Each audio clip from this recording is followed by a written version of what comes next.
Hi friends, this is Ramachandran from onlinemathforall.com.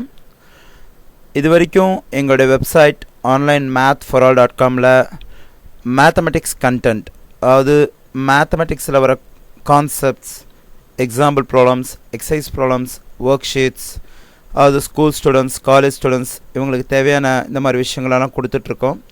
அதுவும் இல்லாமல் இந்த GMAT, CA CPT, ICWA, WI, banking exams, அது மாதிரி டிஎன்பிஎஸ்சி, ரயில்வே போர்டு எக்ஸாம், இந்த மாதிரி காம்படிட்டிவ் எக்ஸாம்ஸில் வர மேத்தமெட்டிக்ஸ் ஓரியன்டாக இருக்கிற கொஷின்ஸ்க்கு எப்படி ஒரு நிமிஷத்துக்குள்ளார நம்ம ஆன்சர் பண்ணணும், அதுக்குண்டான ஷார்ட்கட்ஸ் என்ன, ட்ரிக்ஸ் என்ன, ஐடியாஸ் என்ன, இதை பற்றின நிறைய வீடியோ டியூட்டோரியல்ஸ் தொடர்ந்து நாங்கள் கொடுத்துட்ருக்கோம் எங்கள் வெப்சைட் சார்பாக. இது இல்லாமல் நம்ம தமிழ் ஃப்ரெண்ட்ஸ்க்காக கம்யூனிகேட்டிவ் இங்கிலீஷ் டு தமிழ் அப்படிங்கிற ஒரு ட்ரைனிங் ப்ரோக்ராம் கொடுக்கலாம் அப்படின்னு நாங்கள் எங்கள் டீமில் டிசைட் பண்ணோம். ஸோ அதுக்கு என்ன ரீசன்னா, நம்மளோட நிறைய தமிழ் ஃப்ரெண்ட்ஸ் வந்து பார்த்திங்கன்னாக்கா இங்கிலீஷ் கம்யூனிகேஷன் ஸ்கில்லில் லேகிங்காக இருக்காங்க. இதனால் அவங்கக்கிட்ட எவ்வளோ டேலண்ட்ஸ் இருந்தும் அவங்களால ஒரு நல்ல கம்பெனியில் ப்ளேஸ் ஆக முடியல. ரீசன் என்னென்னாக்கா இங்கிலீஷ் கம்யூனிகேஷன் வந்து அந்தளவுக்கு இல்லை. ஏன்னா இன்றைக்கி இருக்கிற ஜாப் மார்க்கெட்டில் வந்து பார்த்திங்கன்னா ஒரு மேஜர் ரிக்குவயர்மெண்ட், கேண்டிடேட்ஸ்ட்டு எல்லா கம்பெனிஸுமே எதிர்பார்க்குற ஒரு மிகப்பெரிய ரிக்குவயர்மெண்ட் என்ன அப்படின்னு பார்த்தீங்கன்னாக்கா இங்கிலீஷ் கம்யூனிகேஷன். அது இருந்தாக்கா அவங்க ரெக்ரூட் பண்ணுறாங்க, அப்படின்னா ரிஜெக்ட் பண்ணிடுறாங்க. என்ன தான் நம்ம டேலண்ட் இருந்தாலும் சரி, நம்ம என்ன மாதிரியான படிப்பு படிச்சிருந்தாலும் சரி. ஏன்னா நம்மள நிறைய பேர் diploma, UG degree, PG degree, arts and சயின்ஸில் இன்ஜினியரிங்லாம் முடிச்சிருக்கோம். பட் எல்லாமே இருந்தாலும் நமக்கு ஜாப் கிடைக்கிறதில்ல. ரீசன் என்னென்னாக்கா நமக்கு வந்து பார்த்திங்கன்னா இங்கிலீஷ் கம்யூனிகேஷன் இல்லை. ஸோ அதை எப்படி இம்ப்ரூவ் பண்ணுறது? ஸோ அதுக்காக க்ரியேட் பண்ணப்பட்ட ஒரு ட்ரைனிங் ப்ரோக்ராம் தான் இது, communicative English to Tamil. So நாங்கள் எடுத்த டிஷ்ஷோட ஃபர்ஸ்ட் ஸ்டெப் தான் இந்த வீடியோ டியூட்டோரியல். ஸோ அதனால் இதை கம்யூனிகேட்டிவ் இங்கிலீஷோட இன்ட்ரடக்ஷன் பார்ட் ஆர் ஃபர்ஸ்ட் பார்ட்டுன்னு சொல்லலாம். ஸோ இன்ட்ரடக்ஷன் பார்ட்டுங்கிறனால இதில் ஒன்றும் பெருசாக இருக்காது தெரிஞ்சுக்கிறதுக்கு அப்படின்னு யாரும் ஸ்கிப் பண்ண வேணாம். ஏன்னா இதிலேயே கொஞ்சம் நம்ம டெக்னிக்கலாக நிறைய விஷயங்கள் பார்க்க போகிறோம் கம்யூனிகேட்டிவ் இங்கிலீஷை பற்றி. சரி, இந்த கோர்ஸ் என்ன, இதில் என்னென்னு நாங்கள் கொடுக்க போகிறோம் அப்படின்னு டிஸ்கஸ் பண்ணுறதுக்கு முன்னாடி என்னை பற்றின ஒரு சின்ன இன்ட்ரடக்ஷன். என்னோடய நேம் பார்த்தீங்கன்னாக்கா ராமச்சந்திரன். நான் வந்து பார்த்தீங்கன்னாக்கா தமிழ்நாட்டில் சேலம் டிஸ்ட்ரிக்ட்லேருந்து இந்த ட்ரைனிங் ப்ரோக்ராம் கொடுக்குறேன். இதுக்கு முன்னாடி பார்த்தீங்கன்னாக்கா communicative English and placement training ஃபேக்கல்ட்டியாக சேலம் டிஸ்ட்ரிக்டில் தியாகராஜர் பாலிடெக்னிக்கில் நான் ஒர்க் பண்ணிகிட்டு இருந்தேன். இப்போ வந்து பார்த்தீங்கன்னாக்கா சேலம் பிரான்ச் சிஏ இன்ஸ்டியூட்டில் சிபிடிக்கு வர குவான்டிடேட்டிவ் ஆப்டியூட், அதுக்கு வந்து பார்த்திங்கன்னா விசிட்டிங் ஃபேக்கல்ட்டியாக இருக்கேன். ஓகே ஃப்ரெண்ட்ஸ், இப்போ நம்ம கம்யூனிகேட்டிவ் இங்கிலீஷ்னால் என்ன அதை பற்றி தெரிஞ்சுக்கலாம். இப்போ நம்ம ஊரில் பார்த்திங்கன்னா இங்கிலீஷ் லாங்குவேஜ் ட்ரைனிங் இன்ஸ்டியூஷன் நிறைய பார்க்க முடியும். அது டிஃப்ரெண்ட் நேம்ஸில், like communicative English, English communication, English communication skill development, communication skill development, spoken English, business English, இந்த மாதிரி நிறைய டிஃப்ரெண்ட் நேம்ஸ், நிறைய பேர்கள்லாம் நம்ம பார்க்குறோம். இதில் காமனான நேம் அப்படின்னு எடுத்துட்டிங்கனாக்கா spoken English. Spoken English institute நிறையா இருக்குது. அதுக்கு நிறைய பேர் நம்ம மக்கள் போய் பார்த்திங்கன்னா பணம் கொடுத்து படிக்கிறாங்க. ஆனால் இப்போ நீங்கள் எடுத்துகிட்டு இருக்க இந்த ட்ரைனிங் ப்ரோக்ராம் வந்து பார்த்திங்கன்னா ஃபுல் அண்ட் ஃபுல் ஃப்ரீ. இதுக்கு நாங்கள் எதுவும் சார்ஜ் பண்ணுறது கிடையாது. ஸோ யூடியூப்பில் எங்கள் வீடியோஸ் இருக்கும், நீங்கள் எப்போ வேணால் பார்த்துக்கலாம், ஒன்றும் ப்ராப்ளம் கிடையாது. ஓகே, நம்ம ஃப்ரெண்ட்ஸ் எல்லாருமே வந்து பார்த்திங்கன்னா அந்த மாதிரி ஸ்போக்கன் இங்கிலீஷ் கற்றுக் கொடுக்குற அந்த ட்ரைனிங் இன்ஸ்டியூட்டுக்கு போகிறாங்க. போயிட்டு ஒரு 2 months கோர்ஸ் அட்டன் பண்ணுறாங்க. சில இன்ஸ்டியூட் வந்து பார்த்திங்கன்னா 1 month கோர்ஸ் கொடுக்குறாங்க. சில இன்ஸ்டியூட்ஸ் வந்து பார்த்திங்கன்னா 6 months. இந்த மாதிரி டிஃப்ரெண்ட் டைம் பீரியடில் உங்கள் கோர்ஸ் கொடுக்குறாங்க இந்த இங்கிலீஷ் லாங்குவேஜில். நம்ம ஃப்ரெண்ட்ஸ் ஒரு 2 months வந்து போய் அட்டன் பண்ணுறாங்க. ஆஃப்டர் 2 months வராங்க. அவங்களால இங்கிலீஷ் பேச முடியுதா அப்படின்னு பார்த்தாக்கா பேச முடியறதில்ல. என்ன காரணம்? ஏன்னா நாம் ஒரு இங்கிலீஷ் லாங்குவேஜ் ட்ரைனிங் இன்ஸ்டியூட்டில் ஒன்ஸ் ஜாயின் பண்ணிட்டாவே நாம் நம்புறது அங்கே போனாலே போதும் நமக்கு இங்கிலீஷ் லாங்குவேஜ் வந்துடும், அவங்க சொல்கிறத கவனித்தாலே போதும் நமக்கு அந்த இங்கிலீஷ் கம்யூனிகேஷன் ஸ்கில் வந்துடும் அப்படின்னு நினைக்கிறோம். அது ரொம்ப ரொம்ப தப்பு. ஏன்னா இங்கிலீஷ் கம்யூனிகேஷனை பொறுத்த வரைக்கும் எங்களுடைய ஃபார்முலா என்ன அப்படின்னு பார்த்தீங்கன்னாக்கா 50% ட்ரைனிங் ப்ளஸ் 50% ப்ராக்டிஸ். நாங்கள் இது எங்களுடைய ஃபார்முலா அப்படின்னு சொன்னாலும் இங்கிலீஷ் கம்யூனிகேட்டிவ் இங்கிலீஷ் கற்றுக்கிறதுல இருக்கிற உண்மையான ஃபார்முலா இதுதான். ஏன்னா ட்ரைனிங் மட்டுமே ஒருத்தர் இங்கிலீஷில் வந்து பேச வச்சிடாது. ட்ரைனிங்கிறது ஒரு கைட் மாதிரி உங்களுக்கு ஒரு வழியை தான் காட்டும். ஃபார் எக்ஸாம்பிள், நீங்கள் ஒரு பிளேஸுக்கு வந்து அட்ரஸ் கேட்குறீங்க, நாங்கள் வந்து பார்த்திங்கனாக்கா அதுக்கு வழி சொல்கிறோம். ஸோ நடந்து போகிறதோ அல்லது வெஹிக்கிளில் போகிறதோ போய் சேர வேண்டியது உங்களுடைய பொறுப்பு. அதுதான் என்னென்னாக்கா ப்ராக்டிஸ். ஸோ ப்ராக்டிஸுங்கிறது ரொம்ப ரொம்ப முக்கியம். ஏன்னா சில புக்ஸ் எல்லாம் வருது, 30 நாட்களில் ஆங்கிலம், நாங்கள் 1 மந்தில் வந்து பார்த்தீங்கன்னா we make you to speak English, இந்த மாதிரிலாம் சில இன்ஸ்டியூட்ஸ் வந்து அட்வர்டைஸ்மெண்ட் கொடுக்குறாங்க. பட் அது எல்லாமே வந்து பார்த்தீங்கன்னா பாசிபிள் கிடையாது. ஸோ இது வந்து 30 நாளில் நீங்கள் பேச போகிறீங்களா, 3 வருஷத்தில் பேச போகிறீங்களா, இது எல்லாமே நீங்கள் பண்ண போகிற ப்ராக்டிஸை பொறுத்து இருக்குது. ஸோ அதனால் வந்து பார்த்திங்கன்னா இதுக்கு 30 நாள், 3 நாள், 3 மாதம், 3 வருஷம், 90 நாள், இதுக்கு இந்த மாதிரி வந்து பார்த்திங்கன்னா நம்பர் ஆஃப் டேஸை ஃபிக்ஸ் பண்ண முடியாது. ஸோ ட்ரைனிங் ப்ரோக்ராம் ரெகுலராக எடுங்க. இப்போ நாங்கள் கொடுக்க போகிறது இது ஃபர்ஸ்ட் பார்ட்டுன்னு சொல்லிட்டேன். அடுத்து நிறைய பார்ட்ஸ் தொடர்ந்து வரப்போகுது. எல்லா பார்ட்ஸுமே தொடர்ந்து பாருங்கள். எல்லாமே யூடியூப்பில் எப்பயுமே அவைலபிளாக இருக்கும். நீங்கள் எப்போ வேணால் நெட் இருந்தால் மட்டும் போதும், நீங்கள் பார்த்துக்கலாம். அதெல்லாமா பாருங்கள். பார்க்குறது மட்டும் இல்லாமல் ப்ராக்டிஸ் ரொம்ப ரொம்ப முக்கியம். அந்த வேர்டு அண்டர்லைன் பண்ணுங்கள்.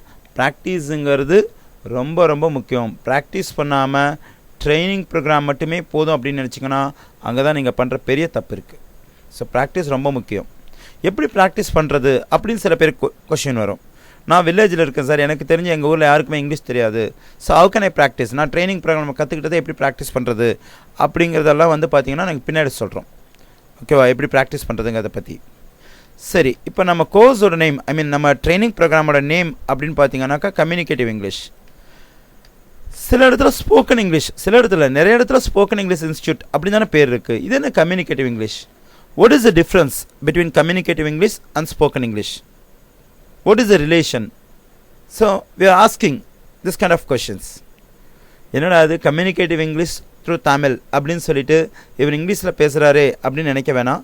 ஏன்னா இது ஒரு இங்கிலீஷ் லாங்குவேஜ் ட்ரைனிங். அப்படிங்கிறப்போ முழுக்க முழுக்க தமிழில் எக்ஸ்பிளைன் பண்ணாக்கா அந்தளவுக்கு அது நல்லா இருக்காது. இன்னொன்று உங்களுக்கு அந்த கான்ஃபிடென்ஸ் வராது. கொஞ்சம் புரிஞ்சுக்க முடியும்னா ட்ரை பண்ணுங்கள் அண்டர்ஸ்டாண்ட் பண்ணுறதுக்கு. அப்படி உங்களுக்கு எதாவது டவுட்ஸ் இருக்குது, நாங்கள் எக்ஸ்பிளைன் பண்ணுறது புரியல, இல்லை அது இல்லாமல் எக்ஸ்ட்ரா உங்களுக்கு டவுட்ஸ் இருக்குனாக்கா எங்களோட வெப்சைட் onlinemathforall.comல போனீங்கன்னா கான்டாக்ட் அஸ் இருக்கும். அதில் வந்து பார்த்தீங்கன்னா எங்களோட இமெயில் ஐடி கொடுத்துருக்கோம். அந்த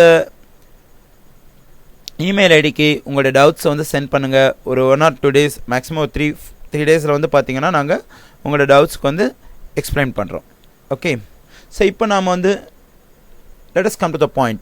What is the difference between communicative English and spoken English? Communicative இங்கிலீஷ்க்கும் ஸ்போக்கன் இங்கிலீஷ்க்கும் என்ன? சில பேர் நினைக்கிறாங்க ரெண்டும் ஒன்று தான்.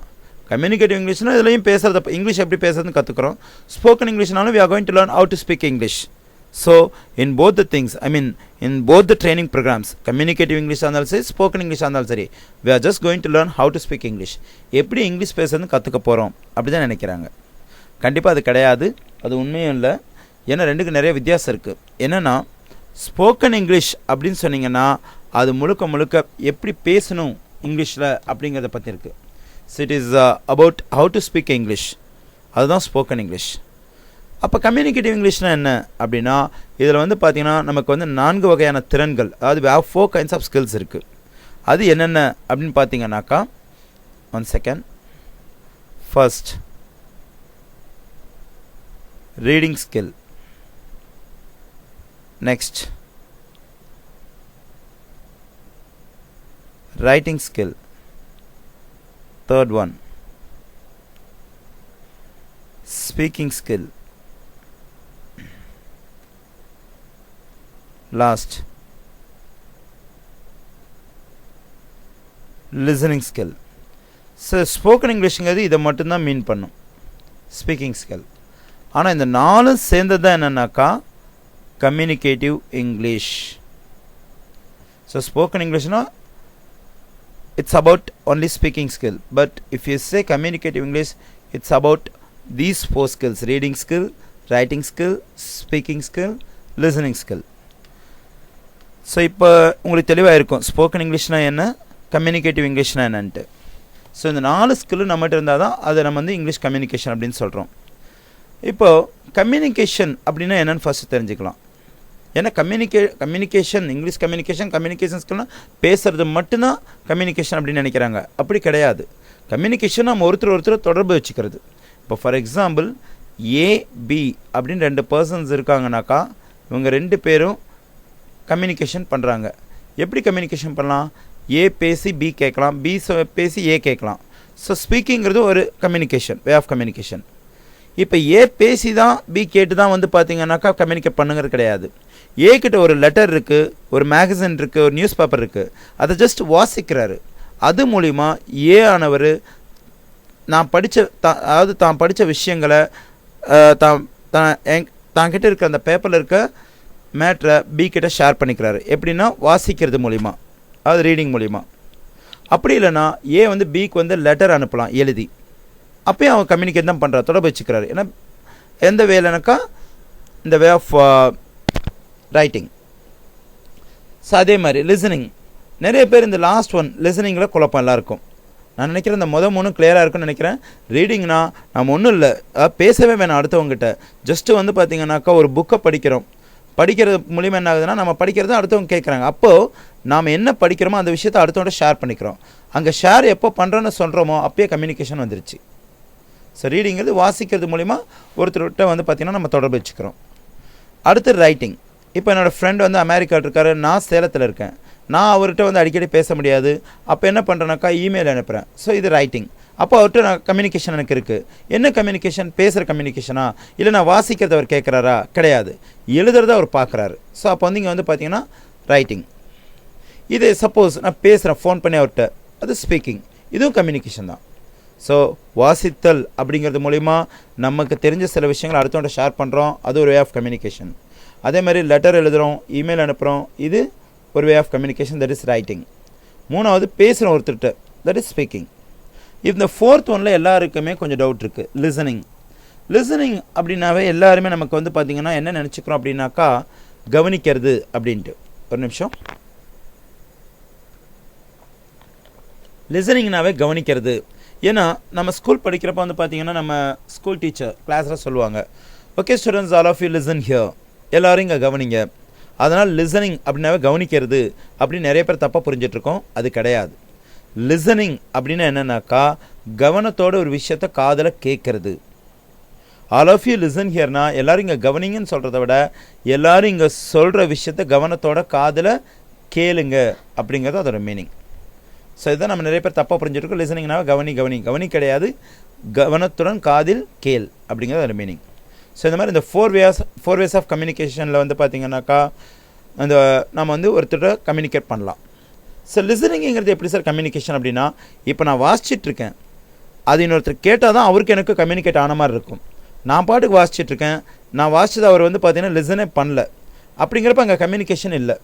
ஸோ நான் வாசிக்கிறதுனா அவர் கேட்கணும், அப்போ தான் வந்து பார்த்திங்கன்னா நான் வாசிக்கிற விஷயம் அவருக்கு போய் சேருது, அங்கே கம்யூனிகேஷன் நடக்குது.